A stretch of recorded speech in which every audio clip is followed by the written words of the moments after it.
Okay, so I know it's kind of dark, and I cannot believe that it looks like it's 10 o'clock at night, but it's only 4:30. Wow.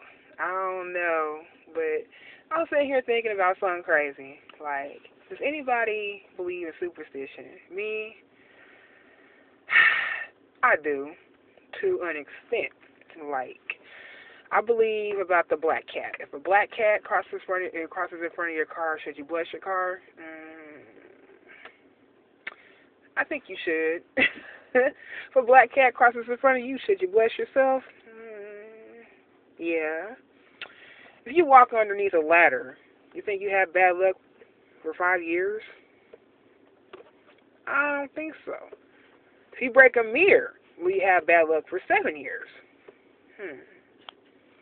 I don't think so either, because I broke a mirror before when I was younger, and I was having good grades all the way through high school for the next 7 years, So, I mean, not through high school, but through school period.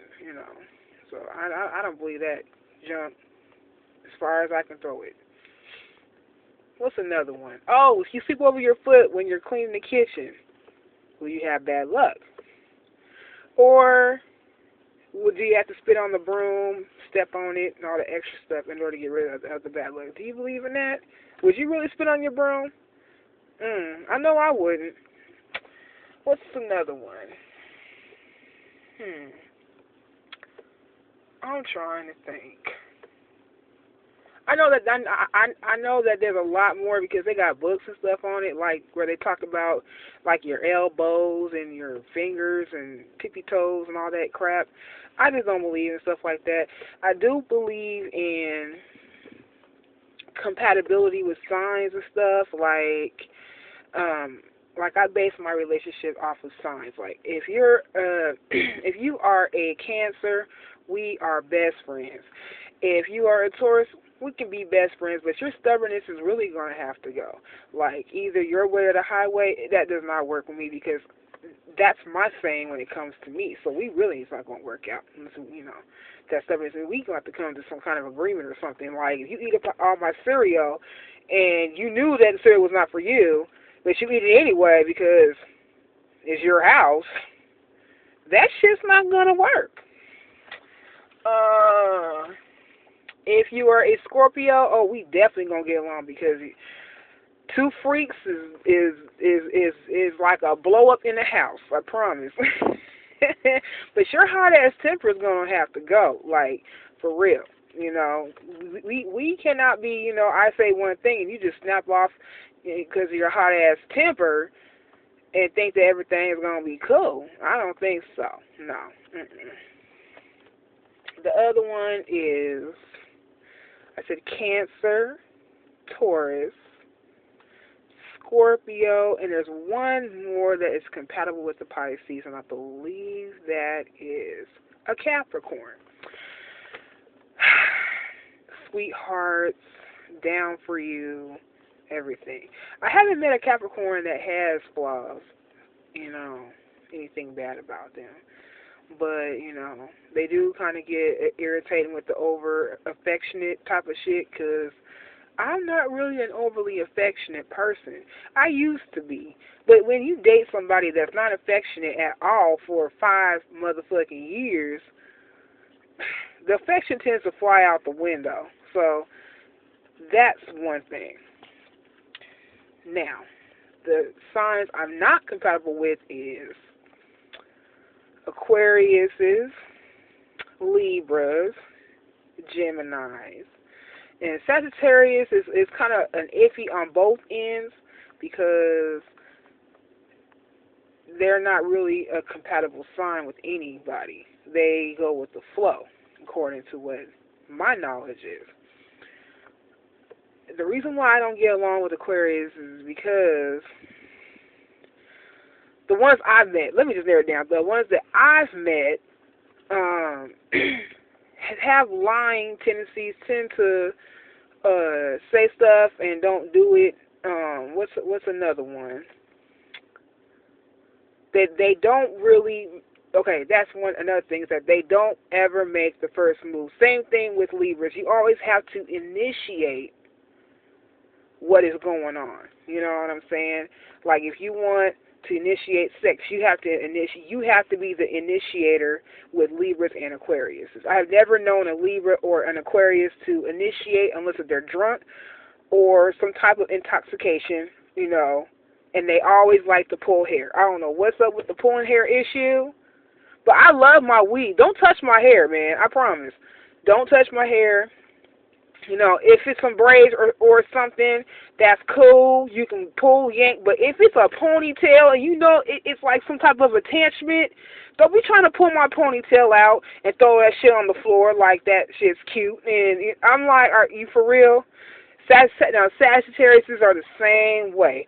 Leos, I never really dated a Leo. This is the first time for me because I'm dating a Leo now.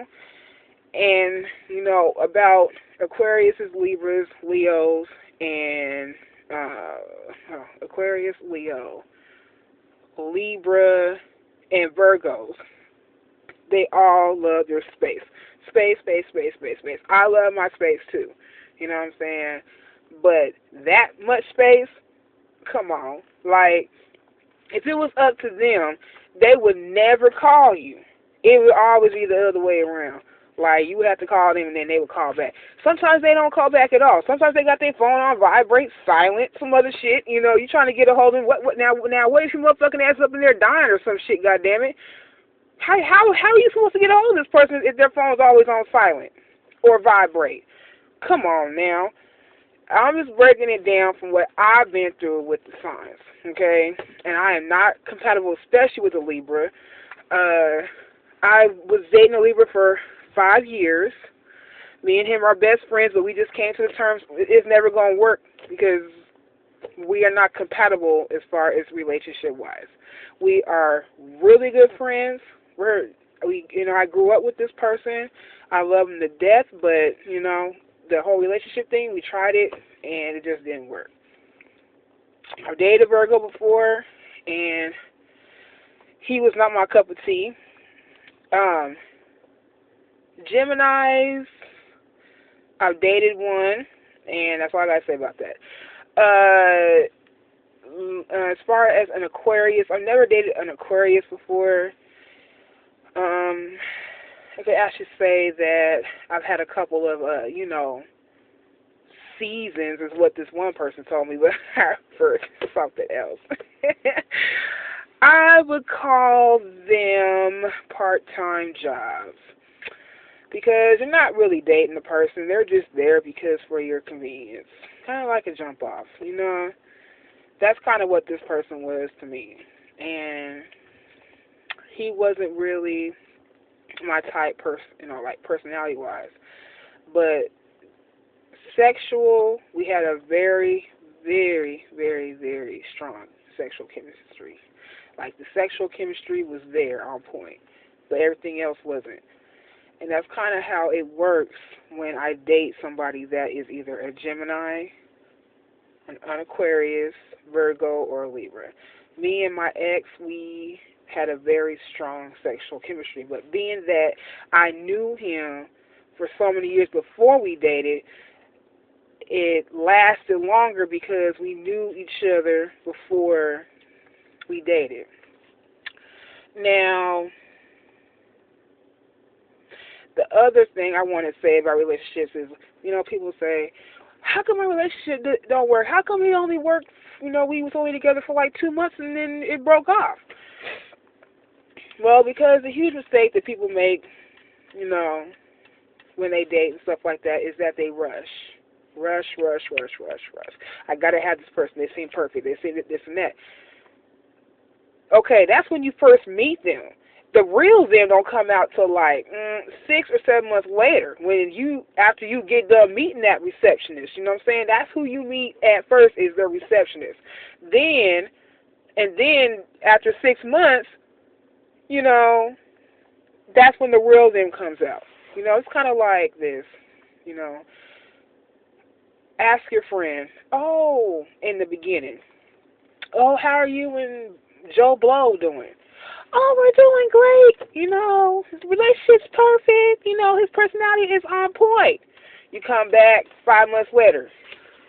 How are you and JoBlo doing now? Well, I don't really want to talk about now.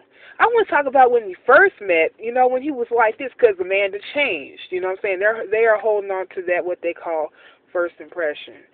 And me personally, I don't really tell somebody my type. And I tell everybody I date this. Don't never tell somebody your type. Oh, what's your type? That's none of your business. The reason why I'm saying this to you is because you tell somebody your type, like, oh, I like my man to have good personality. He likes, you know, he has to like this kind of food or this and that, you know, has to be nice, kind, caring, all this and that. If you tell them that, some people, I ain't going to say all, I'm just going to say some, because some people actually believe in being themselves. Some people don't do that. I call them imposters, you know. I call them imposters. The reason why I call them imposters is because they try everything in the book to act like the person that you just told them that you liked. But see, people can only hold up that impression for so long. After a while, it tends to dissipate. And then that's when the real person comes out and you're like, oh, shit. He wasn't like that when I first, because you told him your type. That's the reason why. You told him your type. Motherfucker was acting like that just to get you. Now that you're with them, and now you're going to have a hard time breaking yourself out. Some people don't. Some people do. You know me, I get attached quick. I'm not going to lie. I get attached real quick. I fall in love quick. They call me the hopeless romantic. But, you know, I'm just saying this for advice as far as relationships. Kind of why I'm single now. I've been single since I broke up with my baby's dad. And I'm being real honest with you. I have not gotten with anybody on that level. I have not been able to find anybody on my level. And me, really, I just want to be just like that. If I can't be happy with somebody, I'm happy by my damn self. Fuck it, you know? Excuse my language, but that's kind of where it is. And I'm just being real with everybody that's listening to this because that is the truth about relationships. People rush, jump into shit, and find out it's not what they expected. Versus rather wait, get to know the person, and then maybe the shit might work, you know, because you know who they are, you know what their likes and dislikes are. You know, try being friends and then lovers, you know, but not friends like, okay, you can't just, you know, if you want a friendship, keep it friendship. You know what I'm saying? You can't have friendship and then fuck all your friends and then expect that shit to be friendship afterwards. Like, okay, well, it was just sex. You cannot do that with your friends. I have a lot of friends that I don't have sex with. A lot of them. Some people can't even say that. Some people say I fucked every girl or every guy that I become friends with. To me, I can actually say that I have real guy friends. I have a lot of guy friends that I talk to. And, you know, that's another thing is jealousy. You can't be jealous with a person that has a lot of homegirls or a lot of guy friends. That's another thing. You know what I'm saying? And I could see, like, they was doing sneaky shit, doing shit behind your back. You know, if you have trust within your relationship, and there's no question about it, don't wake up a wolf that don't need to be woke. Meaning, don't give your girl or man a reason to not trust you. If there's trust there, keep it that way. If there was never no trust, then fuck it. Why are you even with the person?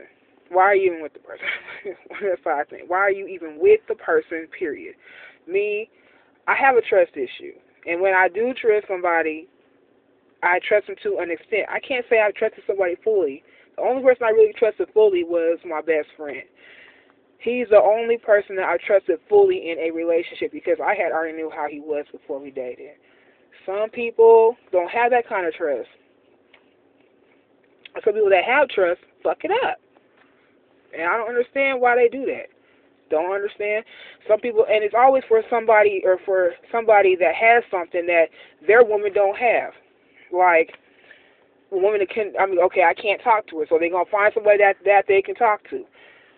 Girl ain't got no ass. Oh, I found this girl that got a juicy booty. You know, that type of shit is kind of like what I'm talking about. So, my advice to everybody is get that shit together.